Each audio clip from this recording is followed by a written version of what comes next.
Okay, next up I have Lori. Yeah. Okay, Lori, can you tell me about your angel? Yes, my angel's name is James.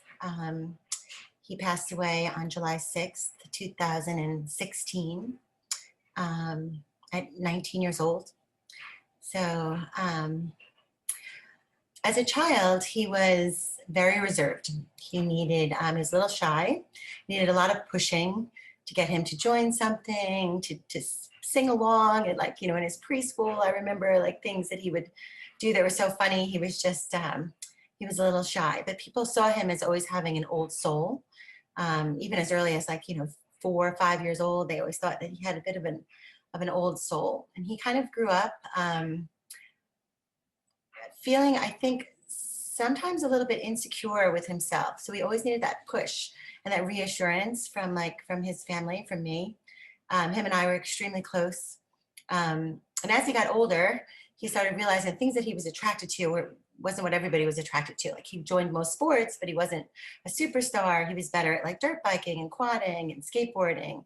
It wasn't really until he found his passion in music, that he really found his sense of pride, and that he knew that he had a gift or something special that other people didn't have that made him stand out. And I think he was kind of craving that in a way because of his addiction and, being so misunderstood. Um, I think that was a very a good time for him, I guess, like in his life. But I think his safe haven was home because he could come here, and I just saw my sweet, beautiful, sensitive, gorgeous boy that made my heart skip a beat every time he walked through the door. I didn't see anything but that. And Hmm. Can you so share a picture of James with us? it's a picture with my daughter and like That's okay. that good? Closer? Closer? Even closer? That good? Okay. Yeah, there he is. That was on Christmas morning, the last Christmas that we spent together. So, Aw. mhm. You tell me what the beating hearts means to you and how it's helping you in your healing. Mhm. Wow, that's such a big question. There's so many things I could say, and there's so many things that everybody has already said. Um, the beating hearts to me is a connection like no other. It's a camaraderie like no other, and it fills voids, that nobody else can fill. I have girlfriends that have been friends of mine that date all the way back to early elementary school, and I love them dearly, and they're super close with me. But they don't fill the void like the beating hearts do, because just because of that just not having been through it, not knowing what we're dealing with every single day, and not knowing that grief doesn't end. We just learn how to navigate it, and the amazing tools that the Beating Hearts has provided me and all of us is just, it's immeasurable. It really is. And I think like, um, it's taught me so much about myself, empathy, um, connection, commitment. It's and above all, I think somebody even mentioned this. It gives you a platform to talk about your angel, and nobody gets tired of it in this group. Like, I don't think you guys ever get tired of me talking about James. Like, I'm never tired listening to you talk about your own angels, and what a beautiful forum to have for hopefully the rest of my life, because I never want to stop saying James's name. I think that the work that we do allows us to do that over and over and over. And that to me is so important. And I really do. I cherish that. I really do. Yeah. Can you tell me about your committee? Yes. Yes, my committee is the jail committee. And I remember I'm good friends with the undersheriff of Yaphank Correctional Facility.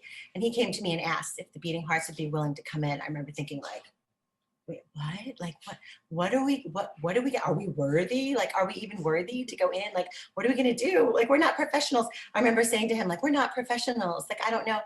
And Linda was like, what? I just remember the first time me telling her, she was so excited, and she's such a yes person that of course, she said yes wholeheartedly.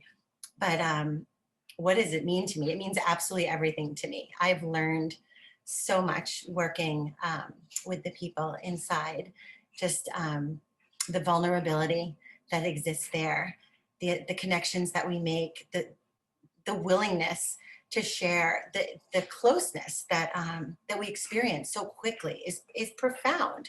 I mean, just the other night, and some of you were with me, there was this a man, his name is Ty, and he was talking about guilt, because I think I was saying how you know, after a child passes, like you have so much guilt, like, you know, that what could you have done, or if you had done something different, could you have saved their lives, like you know, just a natural thing that anybody's going to go through. And he ended up counseling all of us by saying how we need to let go of that guilt, because we could project it onto other people, and it's, you know, we're throwing negative energy out in the world, and that we deserve so much better. And even though, like, it's my first time meeting him, and we're meeting him in a Zoom, so it's not even, you know, as personal as it can be when we get to go inside, but he brought me to tears, as he did everybody in the room. And I thought to myself, is this my son talking to me? And I know that sounds strange, but sometimes that's how I feel, because those people, they've walked James's path. They know it better than I knew it. They really, so when they speak from their hearts, it's just, it's a two-way street. We do so much for them by telling them that they matter, and they do so much for us, just letting us know that our love was endless, and it was known, and it continues. And um, it, it's it's the proudest, it's my proudest moments right now, the jail committee. Mhm. Yeah. How is it helping you in your healing process? I think service. I've never known service before. Not going to say that I never volunteered for anything, but nothing. I was never really committed um, to anything. I never sought to do something on my own. Like, you know, I started the James Pinkett Foundation, and you know, I'm still with COVID and stuff. I'm sure that'll move forward again someday, but I never knew service like this. And I think that in itself um, is so important to the healing process. I've never been so in touch with gratitude before. Just having our weekly gratitude circles, and doing gratitude with the people in jail, and just knowing what that can bring to you now um, has been incredibly healing too. Um, and I think from the beginning, you know, I've done the work, and the Beating Hearts allows me to continue this work, continues to allow me to add more tools to my toolbox. And now, like, you know, I hope that I can share those tools with other people, and just help maybe make this process a little bit more, I don't know what the right word is. I don't know. There's no really word for that. Just teach them how to maybe go down the path, knowing that there can still be joy, and joy is allowed. Mhm. Yeah. Okay, my final question is, when you look up, what do you want us to know? I'm going to end with that same word, because I always say look up and dance, because I remember the first intention I needed to set in one of my first counseling sessions. And I said, I hope someday I can dance. My son and I used to dance all the time. My son was an amazing dancer, and I loved to dance. And we danced together all the time. And I remember thinking, like, I want to be able to dance, like, guilt-free. And I've achieved that. But I think that's, with dancing comes joy. And I remember thinking in the early months that I would never experience joy again, or I wouldn't even be allowed to experience joy. Um, but that's not true. You can do both. You can grieve and feel joy. You can do both. So yeah, look up with joy. Mhm. Perfect. Thank you, Lori.